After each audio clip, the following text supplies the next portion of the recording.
Bonjour à tous, je suis ravi de vous accueillir dans cette nouvelle présentation consacrée aux bases du trading pour les débutants, en particulier en cette année 2025.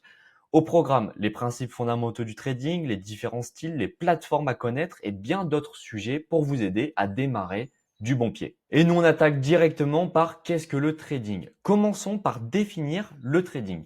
Il s'agit d'acheter et de vendre des actifs financiers comme des actions, des crypto-monnaies ou des devises afin de générer un profit.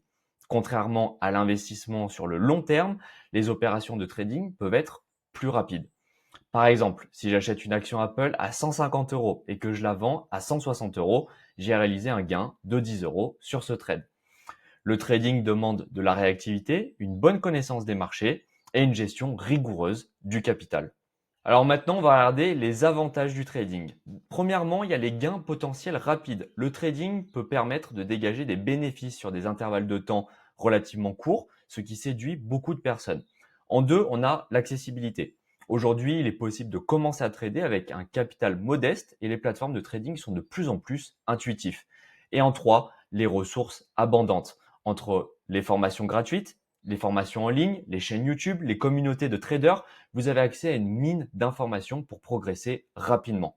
Mais maintenant, on va passer aux risques considérés au trading. Premièrement, on a la volatilité du marché. Les prix peuvent fluctuer brusquement, entraînant des gains rapides, mais aussi des pertes importantes si vous n'êtes pas bien préparé. En deux, on a l'effet de levier. Le levier permet de multiplier l'exposition au marché, mais il augmente ainsi le risque de grosses pertes si le marché bouge dans le mauvais sens. Et en trois, le plus important, le facteur psychologique. Gérer ses émotions est essentiel. La peur, la cupidité peuvent mener à de mauvaises décisions. La discipline et le sang-froid sont vos meilleurs alliés. Maintenant, on va passer au style de trading et vous allez voir, il y en a beaucoup. Le day trading consiste à ouvrir et clôturer des positions dans la même journée. C'est un style intense qui convient à ceux qui aiment l'action rapide et l'adrénaline, sont disponibles pour surveiller les marchés en continu et ont une bonne réactivité face aux variations de prix. Maintenant, on va passer à un autre style, le swing trading. Le swing trading implique de conserver ses positions plus longtemps, sur plusieurs jours ou semaines. C'est idéal si vous pouvez pas rester connecté en permanence, vous souhaitez profiter du mouvement de marché plus étendu et rechercher un style un peu moins stressant que le day trading. Maintenant, il y a d'autres styles de trading. Il y a notamment le scalping. Le scalping se fait sur des périodes ultra courtes, parfois quelques secondes ou minutes. Cela demande une concentration extrême et un bon mental pour gérer la pression. Ensuite, on a l'investissement long terme. À l'opposé du trading à court terme, l'investissement sur plusieurs années exige moins de surveillance quotidien, mais il nécessite de la patience et une approche stratégique plus globale. Ensuite, on va passer aux plateformes essentielles. Pour commencer à trader, vous allez choisir une ou plusieurs plateformes, notamment Binance pour les crypto-monnaies, on a aussi Bybit, ProRealTime pour le Forex ou les CFD et TradingView pour vos analyses techniques. Prenez le temps de tester leurs fonctionnalités et de voir laquelle vous semble la plus adaptée et à votre style. Ensuite, maintenant, on va passer à la base de l'analyse technique. On a notamment les supports et résistances. Les supports sont des niveaux de prix où le marché a tendance à rebondir, tandis que les résistances sont des niveaux où le prix bute fréquemment avant de baisser. Moyenne mobile, donc les moyennes mobiles vous aident à visualiser la tendance globale d'un marché sur une période donnée. Et ensuite, on passe aux indicateurs clés comme le RSI, MACD, stochastique. Ils offrent des informations sur la force d'une tendance ou un éventuel retournement. Maintenant, peut-être le plus gros à retenir, la gestion du capital. La règle de 1 à 2%, ne mettez jamais en jeu plus de 1 à 2% de votre capital sur un seul trade pour limiter les risques de pertes importantes. Ensuite, placez toujours un stop loss afin de protéger votre position si le marché se retourne contre vous. Et ensuite, la diversification. Répartissez vos investissements sur différents actifs, actions, crypto, devises pour réduire votre exposition à un seul secteur.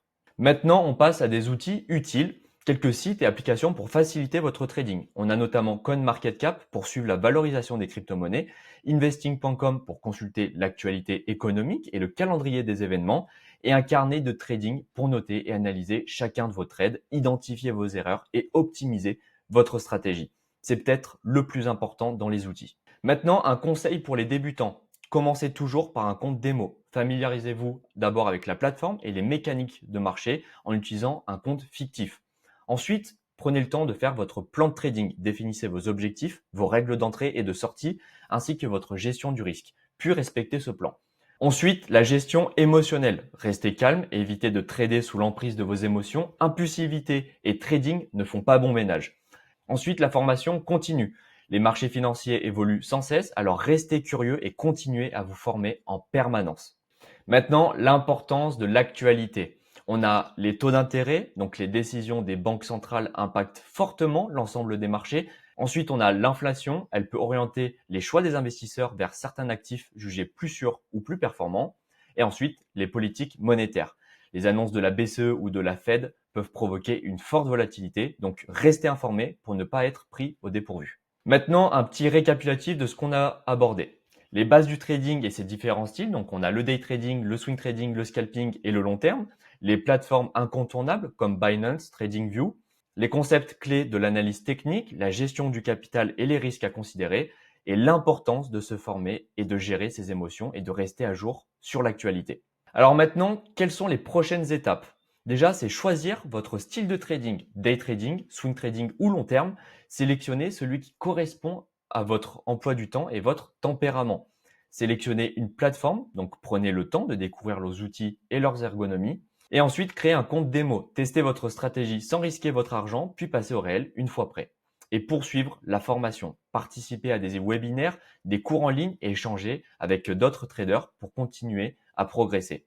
Voilà, c'est la fin de cette présentation. Merci d'avoir suivi cette présentation sur les bases du trading pour débutants en 2025. J'espère que vous y voyez plus clair et que vous êtes motivé pour vous lancer. N'hésitez pas à poser vos questions en commentaire, à liker la vidéo et à vous abonner si le contenu vous a plu. Je vous souhaite une excellente continuation dans votre apprentissage du trading et surtout, n'oubliez pas, la patience, la discipline et l'envie d'apprendre sont vos meilleurs alliés sur les marchés. Et moi, je vous dis à très bientôt.